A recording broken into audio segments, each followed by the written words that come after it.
Welcome to the Arun Church podcast, where our mission is bringing life to everyone, everywhere, every day. Each podcast episode features the latest talk from our church, which are released weekly. We're passionate about Jesus, love to worship together, and are committed to changing our community for the better. Connect with us at arunchurch.com.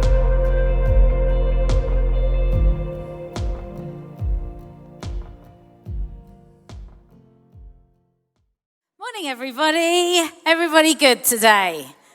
Brilliant. Well, we're looking at wings still, and we've been looking at thriving and soaring in the workplace, and we're looking at thriving and soaring as a family. Now, just in case you think, oh, this is going to be like about parents and children, that's not what it's going to be about. It's going to be about how do we thrive in our relationships, especially the relationships that are really important to us and really key to us, which may be our children, which may be our spouses, which may be our sisters, our brothers, our mothers, our fathers, whoever that may be. How do we really thrive and how do we soar in those relationships? And I realize too that there's going to be so many varied relationships in here and so many different things going on, and I pray that God speaks through this time that we have together. So my question to you is, when did you last feel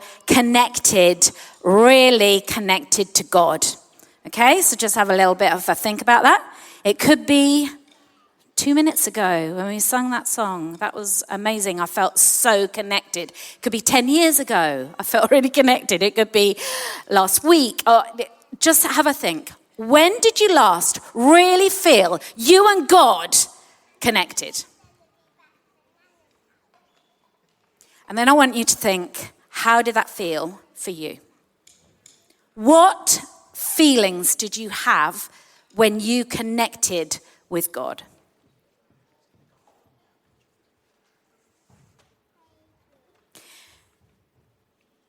So remember that. And then I want you to think, when was the last time you felt really connected to another person? It could be your child, it could be your spouse, it could be your sister, your brother, it could be your friend. When was that time that you felt true, real, authentic, life-giving connection? Have a think.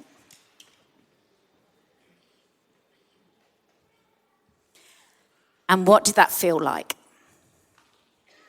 What did it feel like to have connection with somebody else? Okay, remember that. So I love feeling connected to people. I love feeling connected to God. I mean, that's the most incredible connection. And there are times that I feel completely like connected with God. And there are times when it's more difficult. But I find it really difficult when, I don't know, when I sing with my hands high and heart surrendered, I belong to you. I find it really hard not to be connected at that point. I feel connection, and that connection brings me complete life. I can feel it in me. I love that connection to God. It brings me life. And I love feeling connected to people. Like, sometimes you feel connected to people when you laugh together, don't you? Like, don't you love laughing with someone?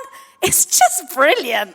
Brilliant fun. What about I feel connected sometimes when I go through a really difficult time and somebody's been there. I feel connected to that person for life. Like, I always remember that thing happened then and that person did that. And I felt connected to them. I feel connected when I walk through tragedy with people sometimes. I feel connected to them. I feel connected sometimes when we do things together. I love dancing together. It makes me feel connected to God and to each other. I love feeling connected on a team. Say, have you ever been on a team and like it all goes wrong or something? You have to kind of pull together. And you kind of have a little bit of a joke about it. And I love that connection in working together. I love feeling connected. So if connection brings us life, if connection is good for us, if that's brilliant, then what does the Bible say about connection? What's the Bible telling us? Because it's so important what it's saying to us. And of course, Jesus has this beautiful way of talking about connection in the vine and the branches in John. And this is what he says. He's got a picture for us. And that picture is of him as the gardener. And this picture, if you have that in your minds, of grapes and a vine, and this is what he says: I am the real vine, and my Father is the farmer. And he cuts off every branch of me that doesn't bear grapes, and every branch that is grape bearing, he prunes back, so it will bear even more. If you're already pruned back by the message I have spoken, live in me, make your home in me, just as I do in you. Look at that. Make my home in me, just as I do in you. It's two-way. In the same way that a bunch can't bear grapes by itself, but only by being joined to the vine. You can't bear fruit unless you're joined with me. I am the vine, you are the branches. And when you're joined with me and I with you, two-way, when you are joined with me and I with you, the relation intimate and organic. The relation intimate and organic. The harvest is sure to be abundant. Separated, you can't produce a thing. Anyone who separates from me is dead wood, gathered up and thrown on the bonfire. And if you make yourselves at home with me and my words are at home in you, you can be sure of whatever you ask will be listened to and acted upon. This is how my Father shows who he is. When you produce grapes, when you're mature, look at that word, mature, as my disciples. And so we have this beautiful picture that Jesus is talking about us that says, when you're connected to me, you're going to bring life. And it's going to bring life to you. Simple as that. You stay connected to me, you remain in me, just like grapes on a vine, and you're going to bring life wherever you go. And you're going to feel life wherever you go, because you are connected to me. And what does the Bible say about being connected to each other? It's clear what it says about being connected to God. And it makes me think, if we are without God, we'll be like little raisins, won't we? Like shriveled up and, if you go off from the vine, you're going to be just a shriveled little thing, aren't you? It's true for us. If we become disconnected from God, what's going to happen? We die. We die inside. We die outwardly, inwardly. We die when we're not connected to him. And then it says, what about what it says about being connected to each other? Well, the Bible talks about us being a body. The body is connected. My foot is connected to my leg, and my leg is connected to my head. And well, it's not exactly connected. There's connection somewhere, isn't there? I'm connected. And I cannot say, my body cannot say, I don't like this finger, go away. I am connected. Every bit of me different. Every bit of me has a different function, a different role, and I value it. Just like we are connected together as a body here, we're connected. We see value in everything. We're not all the same. We're not all eyes. We're all different. It says this in Ephesians, which I love. In the light of this, here is what I want you to do. While I'm locked up here, that's Paul, a prisoner of the master, I want you to get out there and walk, better yet, run on the road God called you to travel. I don't want you sitting around on your hands. I don't want you strolling off down some path that goes nowhere. And mark that you do this with humility and discipline, no fits and starts, but steadily pouring yourselves out for each other in acts of love, alerting and noticing differences and quick to mend fences. We're all called to travel on the same road and in the same direction, to stay together, both outwardly and inwardly. You have one master, one faith, one baptism, one God and Father of all, who rules over us, works through all and is present in all. Everything you do and think is permeated with oneness.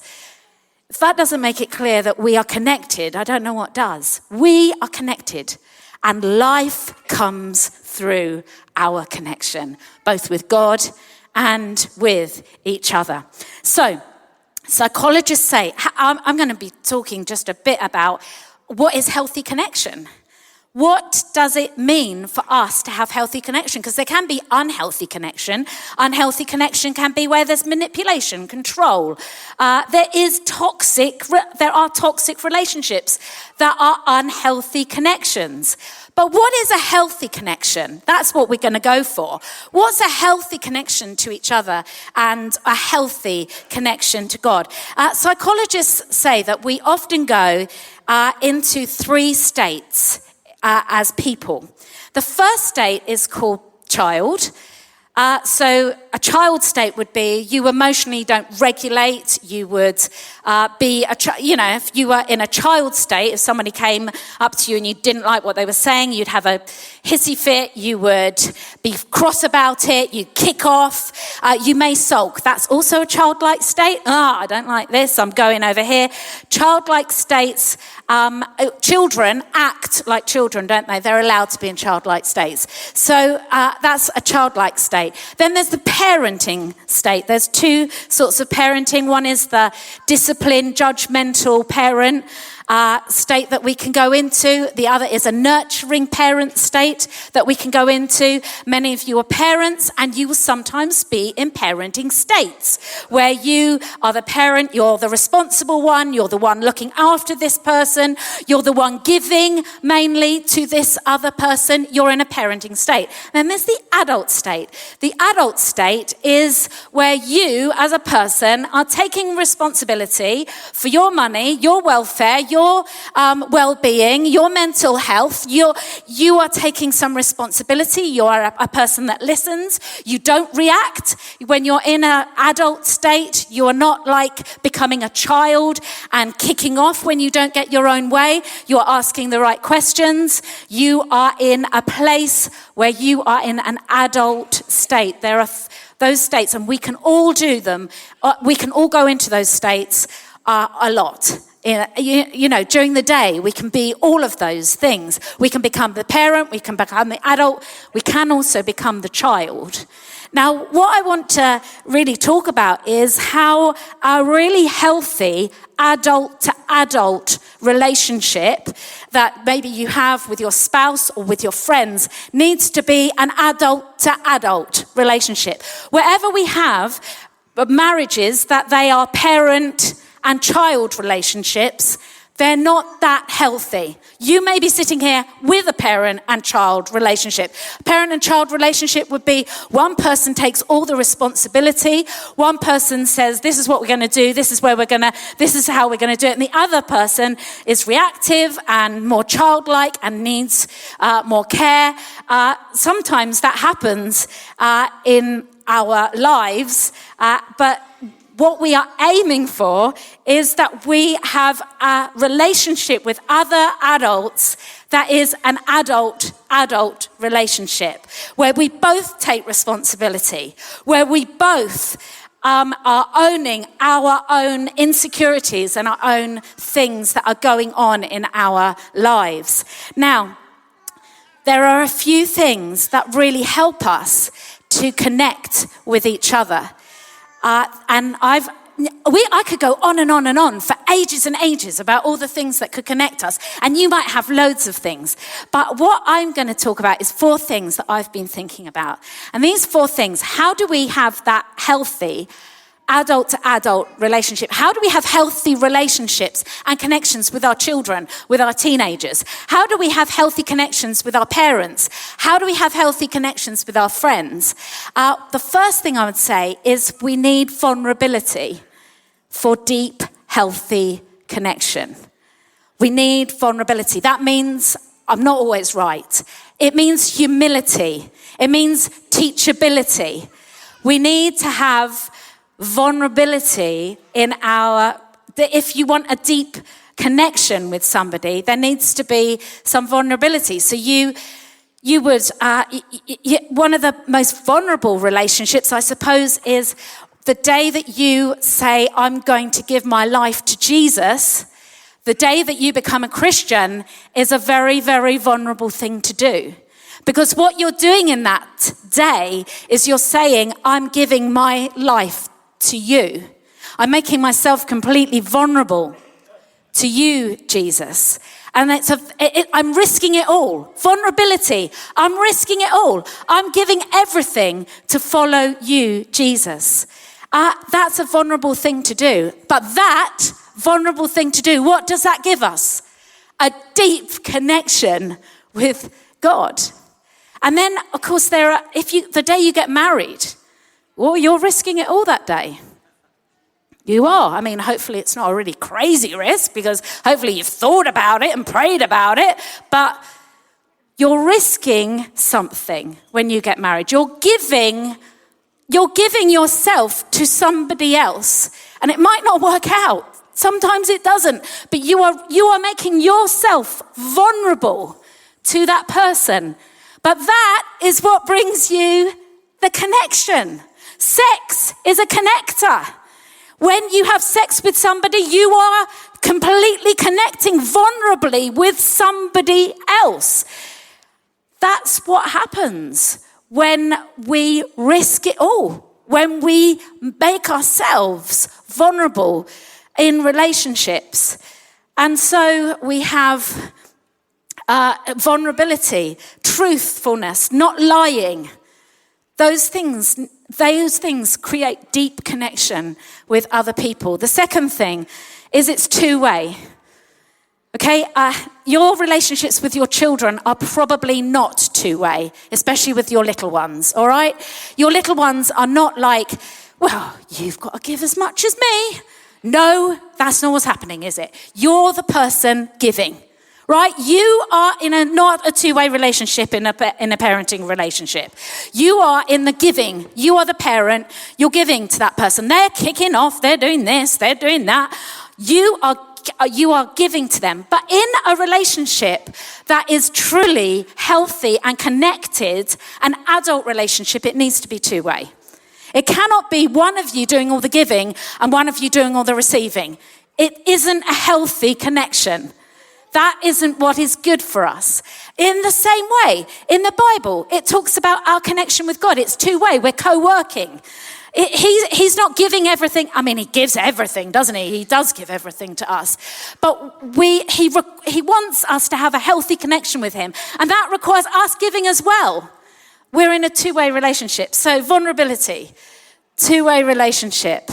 The next thing is time. We can't have really healthy and good connections without time. We have to give it time. We have to make time. If you're in a marriage, you have to make time, or in a significant relationship, you have to make time for that relationship. You can't just think, oh, we're going to get connected. We're going. We're really having a great relationship if you don't give it the time. You need time with your children. You need to have time. You can't just whiz through life. You can't just hope that everything works out in the end and not give your children time. You have to sit down at the table with them. You have to give them time. You have to give them space. It's all healthy to give time. And the last thing is that we need connection. Healthy, good, not connection, communication. We need healthy, good communication. And healthy, good communication that doesn't lie, that says what you think in a kind and good way is so important. Communication with our children is so important. Not just getting through life, but communicating with them in a way that says, we love you, we support you.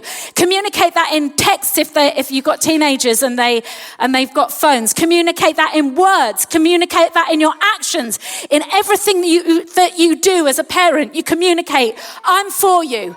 We're gonna work these things out together. In our communication with our spouses, what's that like? Is it good? Is it healthy? Do we speak well of each other? Do we champion each other on? What's our communication like? Because communication, good communication, brings deep connection, and deep connection brings life. And that brings life to everybody. What's our communication like? So what happens, I suppose, is that we often have like ruptures in relationships, don't we? Things don't always go right, things go wrong. It's not the ruptures that are the main bad bits in relationships. It's the way that we don't mend the ruptures that's bad. In fact, if we have lots and lots of ruptures, if you have a toddler, you will have about 100 ruptures a day, maybe. They have told you, I hate you, and you're not my friend about 100 times, maybe. That's what happens with children, isn't it? But how do we repair those ruptures? How do we make bridges? What do we do? Now, you may have ruptures in your relationships, places that have been torn, where you've become disconnected. What do you do when you become disconnected? It says here, be quick to mend fences. Be quick to mend the ruptures. That might mean sitting down and saying, why did you do that? Help me understand. That might not be what you do with your child. It might be completely different. But with an adult, you say, what's going on here? I sense that we are disconnected. Why are we disconnected? Don't shout and, say, I'm mad about it. Why are we disconnecting? We disconnect for so many reasons. We disconnect with God sometimes. We disconnect with each other. Sometimes we disconnect because it's self-protection. And sometimes we disconnect to punish. We do. We disconnect with people so that we can punish them. And sometimes we disconnect with them because we just need to self-protect. Where have we disconnected? Are those disconnections okay? Where have there been ruptures in our relationships, even with our children or our partners? Or where are we not connecting that we could do something about those things and bring health and healing? Connection brings life. Connection brings us life. I went to Scotland the other day, and it was a long time ago, and off I went to Scotland, and Tim was doing something. He was doing some, I don't know, but some work thing. And so off I went, and Tim, we went to this hotel, and it was the Peebles in Hydro Peebles. It was just the craziest hotel. But anyway, Tim said to me, I've booked you a massage. And I was like, oh, right. Well, I don't really like massages much because, it's a bit vulnerable, isn't it, massages? I would rather have a facial, but anyway, I wasn't going to say that. That's really kind of him. It was really lovely. Anyway, I went to have this massage. Now, just a bit of context. I had been, since I did my leg in with my Achilles heel, I had trouble. When I went to sleep, I would be in a lot of pain at one side of me. And I'd wake up in pain, and I'd have terrible pain down that side of me. And so I would just turn over, and then I'd be all right. And I just thought it's something I had to live with. I just thought, I am 54. It's what happens when you're 54. You get pain or something. I don't know what happens.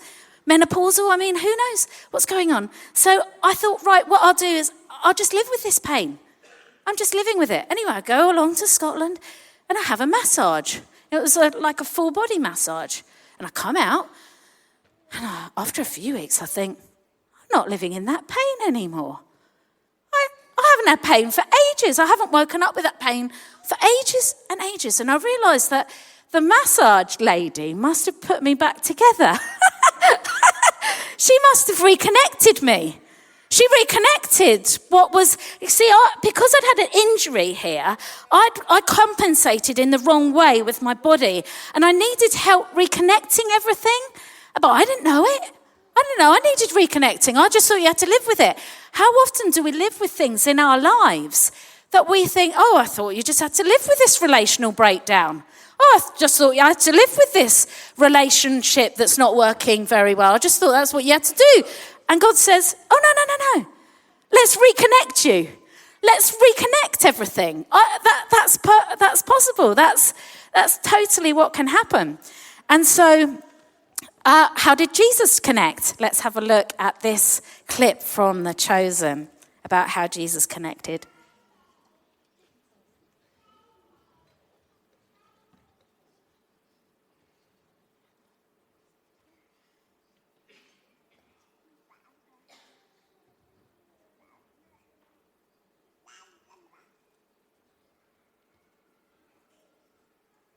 Is there any sound on it? Will there be sound later, or? You don't know, Landon. There's no sound on. Anyway, let's look at this with no sound on it. Oh, it's finished. Do you